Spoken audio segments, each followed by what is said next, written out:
मैं रवि कुमार, स्वागत है आपका रेनिशा आईएएस में।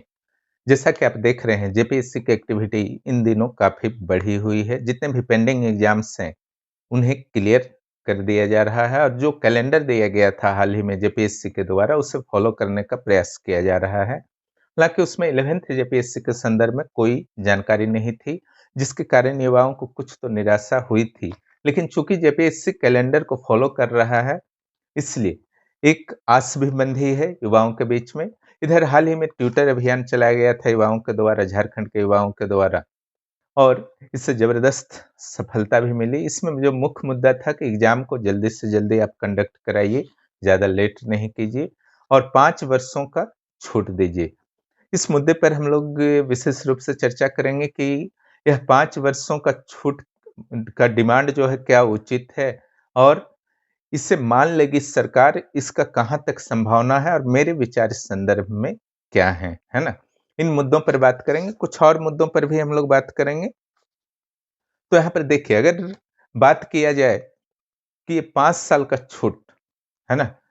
तो क्यों मिलना चाहिए युवाओं को? लेकिन फिर भी अगर युवा चाह रहे हैं कि हमको एग्ज़ाम देना है, तो अपने समस्याओं से खुद ही डील करेंगे, इसमें सरकार को टेंशन नहीं लेना चाहिए, है ना? पहला। और दूसरा, इसलिए डिमांड कर किया जा रहा है युवाओं के द्वारा क्योंकि यह उनका अधिकार है। अगर 2003 से जेपीएससी के जो एग्जाम्स कंडक्ट होना शुरू हुए और झारखंड राज्य 2000 में बना, तो आज 20 साल लगभग बीतने को हैं, है ना? जेपीएससी के गठन हुए भी 20 साल से अधिक हो चुके हैं। उसमें 7 सिविल सेवा परीक्षाएं ही हुई हैं। तो निश्चित रूप से यहाँ पर कम से कम 15-16 एग्जाम्स तो होने ही चाहिए थे, अगर 1-2 एग्जाम लेट होता भी तो। और जहाँ तक छठी जेपीएससी की बात है, तो 2010 दिया गया था एज कट ऑफ और 7वीं जेपीएससी में सीधे 2016 कर दिया गया, जिसके कारण युवा भी सशंकित हैं। खास करके ऐसे युवा जो छठी और 7वीं जेपीएससी में एस्पिरेंट्स थे और नए सिलेबस की उनकी तैयारी ठीक-ठाक है। वो चाहते हैं किसी भी तरीके से एक चांस मिले और पूरी तरह से उनका अधिकार है। और जहाँ तक सरकार का वर्तमान में इस संदर्भ में क्या रुख है, ये पूरी तरह से अभी क्लियर नहीं हो पाया है। और 7वें जेपीएससी को 7वां से 10वां नंबरिंग कर दिया गया, लेकिन नंबरिंग कर देने से एग्जाम्स तो एक ही ना हुए, है ना? उस चीज को तो यहाँ के जो भी अभ्यर्थी है उस चीज को समझ रहे हैं और शायद सरकार भी समझ रही है। तो इस आधार पे ये कहा जा सकता है कि चांस तो मिलना चाहिए, ठीक है? किसी भी स्थिति में सरकार को चांस देना चाहिए। अब यह प्रश्न उठता है कि एज कट ऑफ क्या हो सकता है? तो 2016 चूंकि पिछला बार दिया जा चुका है, तो उससे पीछे शायद ही सरकार जाने, किसी भी हालत में शायद ही माने।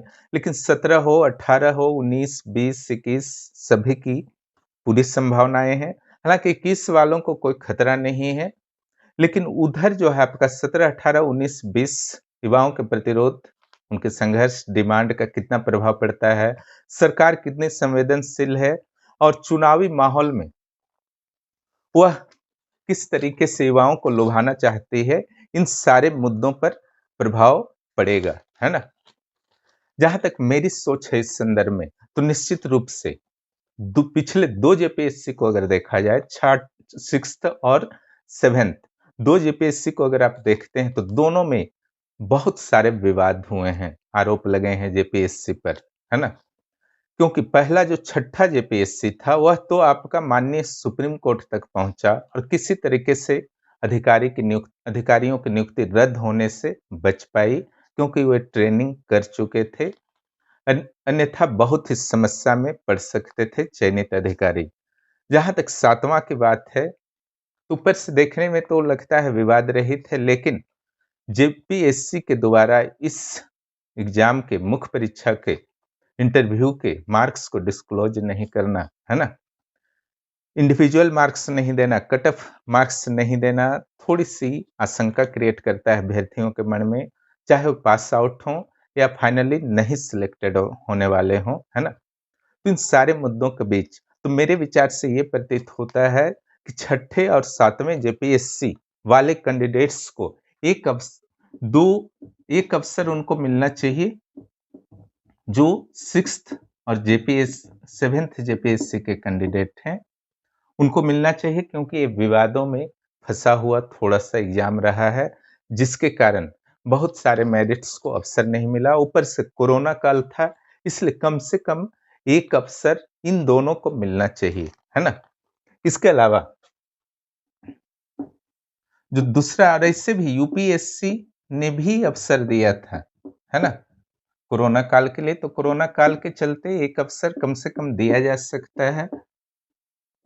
यूपीपीएससी ने भी सीसेट के चलते आपका अवसर दिया था, है ना? 2 अवसर दिया था उत्तर प्रदेश ने, जब सीसेट लागू हुआ उसके बाद, है ना? तो एक ये हुआ। दूसरा जो है, 2 चीज सरकार कर सकती है, या 5 इयर्स पूर्व से 2017 से आपका एज को कट ऑफ एज जो अधिकतम आयु के लिए है 2017 से किया जाए, अथवा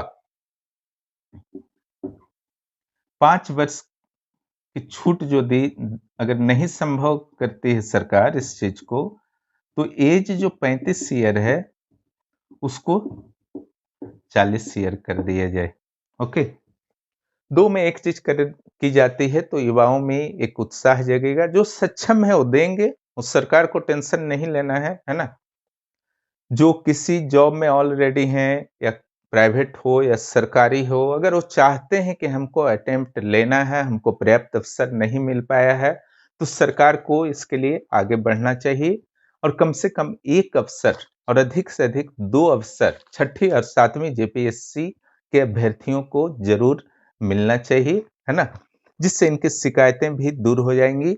7वीं जेपीएससी में काफी प्रयास किया गया था युवाओं के एक दल के द्वारा कि उन्हें उम्र में छूट दी जाए। अंत तक उन्होंने सुप्रीम कोर्ट तक संघर्ष किया था, लेकिन अंततः उनके मत से, उनके पक्ष से सहमत होते हुए भी हाईकोर्ट और सुप्रीम कोर्ट ने राज्य सरकार का नीतिगत फैसला बताते हुए इस तथ्य को नहीं माना था। अब चलिए, जब वैकेंसी नहीं आई है तब 11th जेपीएससी के अभ्यर्थी क्या करें, उस पर भी हम लोग थोड़ा सा बात कर लेते हैं। तो मैं बस इतना ही समझाना चाहता हूं कि मुख्य परीक्षा को मजाक में मत लीजिए, जेपीएससी का हो या किसी भी सिविल सेवा का, है ना? 2-3 मुख्य परीक्षा का एक साथ आप तैयारी उलझा करके नहीं कर सकते हैं। सबके पैटर्न में कुछ न कुछ डिफरेंस होते हैं। यहाँ से पार निकलना बहुत ही कठिन होता है, भले ही आप कितने भी ब्रिलियंट हों, है ना? जिनमें प्रैक्टिस की कमी है, समझ की कमी है, समझ नहीं विकसित हो पाया, गाइड वगैरह पढ़ करके जा रहे हैं, तो उनका थोड़ा-सा जो है खतरा में रहता है कि इंटरव्यू भी कॉल हो पाएगा या नहीं, फाइनल तो बहुत दूर की बात है।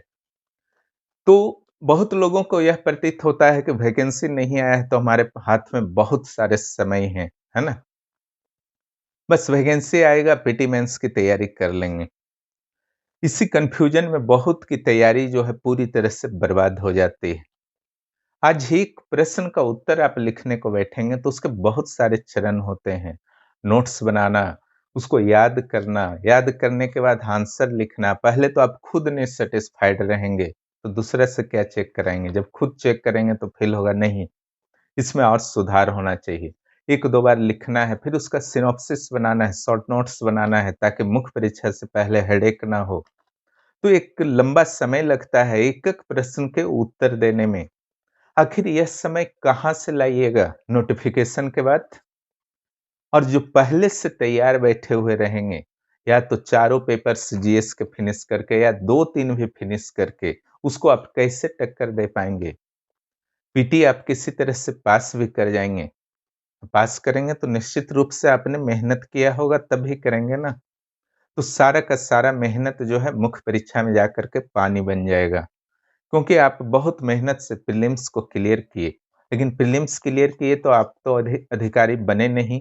आपको 2 चरण और शेष था, जिसकी तैयारी पर्याप्त नहीं थी, के कारण आप उलझकर रह जाते हैं, क्योंकि आपकी तैयारी नहीं थी। तैयारी रहती तो इतना महत्वपूर्ण चरण, इतना मुश्किल से आपने प्रीलिम्स को निकाला था, आप आप भी क्लियर कर सकते थे। तो अगर आप जेपीएससी की वर्तमान में जो तैयारी कर रहे हैं स्टूडेंट्स, उनको अगर अलग-अलग पार्ट्स में देखें मेरे विचार से, तो पहले जो है जंपर्स हैं, है ना? जिनका तैयारी जेपीएससी का एवरेज है या नहीं के बराबर है, या पीटी का तैयारी है, मेंस का नहीं है, लेकिन वो अपने लोभ लालच को नहीं रोक पाते हैं। कभी जेपीएससी की ओर भाग रहे हैं, कभी आईएएस दे रहे हैं, कभी एसएससी दे रहे हैं, है ना? उनको लगता है ऐसा कि ऐसे करने से नौकरी जल्दी लग जाएगा, लेकिन हकीकत से वह दूर है ना? इस चीज को उनको समझना चाहिए। और जब यहाँ वैकेंसी आएगा तो फिर यहाँ पर लग जाएंगे। क्लियर? तो इनका भविष्य जो है 11th जेपीएससी में बहुत बेहतर मुझे नहीं दिख रहा है। ठीक है? लेकिन कुछ लोग ऐसे होते हैं जो काफी एक्सपीरियंस हैं, जिनकी तैयारी जेपीएससी की ऑलरेडी हो चुकी है। वो अगर इस तरीके का निर्णय बुद्धिमानी पूर्वक लेते हैं तो उनमें उनको कोई नुकसान नहीं होता है। दूसरे जो है आपके स्टेबिलिटी वाले हैं, स्टेबल हैं कि नहीं जेपीएससी ही देना है ना? तो इसमें भी दो कैटेगरी के लोग हैं।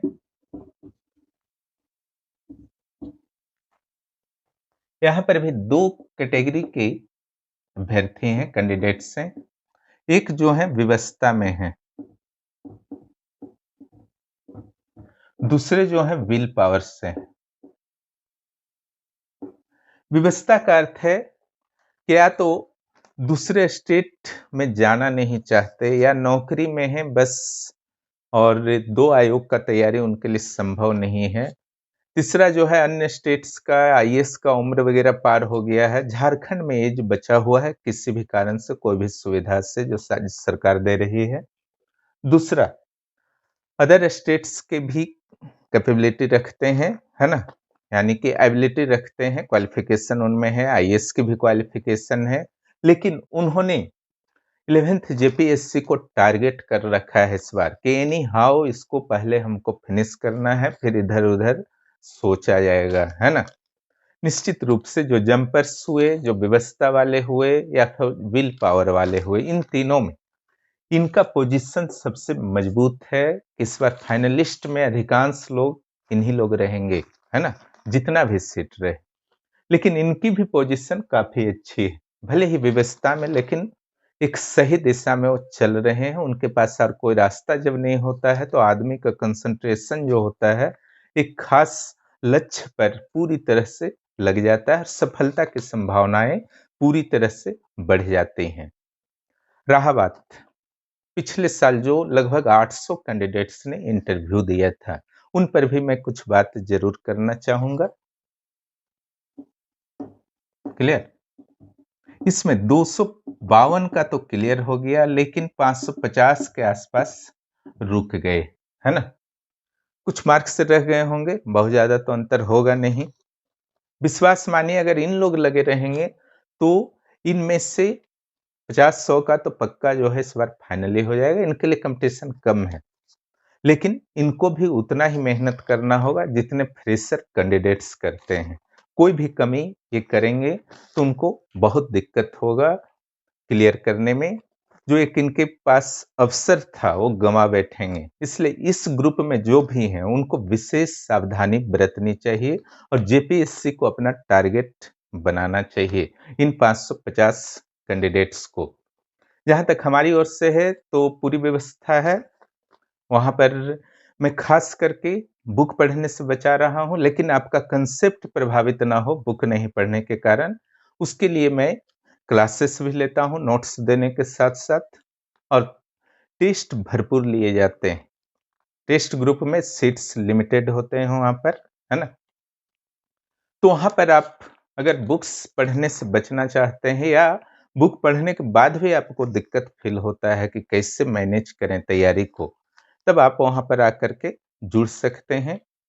वहां पर स्टूडेंट्स की डिमांड को देखते हुए पहले तो 6 मंथ का एक साथ फी लिया जा रहा था, लेकिन अब लाइफ टाइम को भी मैंने लॉन्च कर दिया है, ताकि जो अनिश्चितता है कि कब आएगा, कब एग्जाम होगा, उस अनिश्चितता से टेंशन रहित होकर के, क्योंकि 6 मंथ के बाद फिर रिन्यू कराने का एक झंझट था, तो लाइफ टाइम में आपका जब तक मुख्य परीक्षा नहीं हो जाता है तब तक आपको वैलिडिटी रहेगी, और कंप्लीट तो करा ही दिया जाएगा।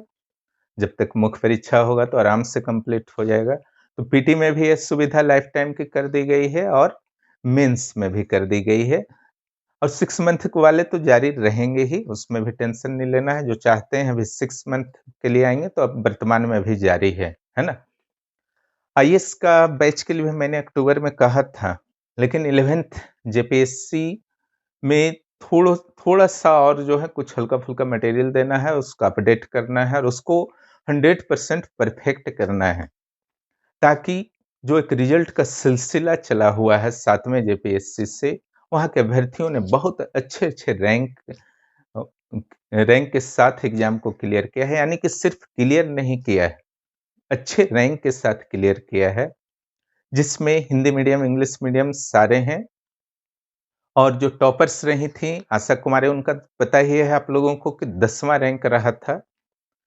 तो अभी भी पहला से 9वां रैंक तक रेनेसां आईएएस के जो भी अभ्यर्थी हैं, भावी अधिकारी के रूप में समझिए, वो निश्चित रूप से रैंक 1 टू 9 में भी अपना स्थान इस बार बनाने में कामयाब रहेंगे और करंट अफेयर्स को भी वहाँ पूरी तरह से दिया जाता है। करंट अफेयर्स का भी टेंशन नहीं लेना है, न झारखंड का, न राष्ट्रीय का, न अंतर्राष्ट्रीय का। उसके बाद आईएएस के क्लासेस भी शुरू होंगे। आईएएस के क्लासेस पहले प्रीलिम्स के होंगे, उसके बाद मुख्य परीक्षा के होंगे, जिसमें 2 ऑप्शनल में जितना जल्द हो सके उपलब्ध कराने का प्रयास कर रहा हूँ, इतिहास और भूगोल, और बाकी जीएस पेपर्स तो रहेंगे ही, है ना? यानी कि जो झारखंड के अभ्यर्थी हैं, उनको अब एक सही डायरेक्शन मिलने में कोई समस्या नहीं आएगी, बस आप लोग मेहनत करने को रेडी रहें। और इस तरीके का जब लंबा समय से आपका वैकेंसी वगैरह नहीं आता है, तो एक नेगेटिविटी उत्पन्न होता है, उसको मैनेज कीजिए। एनी हाउ मैनेज कीजिए। मैनेज होता है कंसंट्रेशन के साथ स्टडी करने से ही। स्टडी करके आपका काम है सिलेबस को फिनिश कर लीजिए और इस तरीके से उसको बाइंड अप कीजिए कि 1 से 1.5 माह जो है चारों जीएस पेपर और एक साहित्य पेपर के लिए काफ़ी हो। अगर इस पोज़ीशन तक अगर आप पहुँच जाते हैं, तो निश्चित रूप से आप अलग उत्साह के साथ जेपीएससी 11th जेपीएससी के वैकेंसी का इंतज़ार करेंगे। इन्हीं मुद्दों पर चर्चा करनी थी। फिर कुछ ऐसे मुद्दे आते हैं तो हम लोग निश्चित रूप से चर्चा करेंगे। वीडियो देखने के लिए बहुत-बहुत धन्यवाद। जो भी नए हैं इस चैनल पर, चैनल को सब्सक्राइब कीजिए और दोस्तों को भी इस संदर्भ में बताइए।